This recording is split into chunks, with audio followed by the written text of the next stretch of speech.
એકવાર તો આપણે માનવ શરીર મળી છે નહીં આપણે ભૂતકાળનું જાણતા નહીં આપણે વર્તમાનનું જાણતા કે આપણે કઈ સમયની અંદર અથવા તો આપણે સત્સંગની અંદર બેઠા છે પછી આપણે હું થતી ગયા આપણે જાણતા નહીં તમે ભવિષ્યનું જાણતા કે ભવિષ્યની અંદર તમારી સાથે શું થશે જાણો છો આપણે બધા પરીક્ષિતજી મહારાજને ખબર હતી કે એનું મૃત્યુ શાક મટાડે છે હજુ આપણને કોઈને ખબર નહીં કે આપણું મૃત્યુ કાઢે છે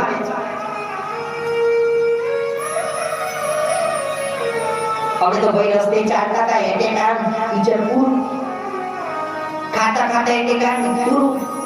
હાથતા ચાલતા બેઠતા ઉઠતા હવે બોલતા હતા પૂરું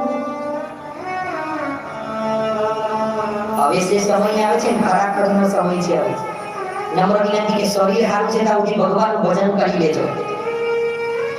શરીર હાર ને તારે તાળી પાડે કોઈ નહીં પડાય શરીર હારું છે ત્યાં ભગવાનના નામ પર નાચી લેજો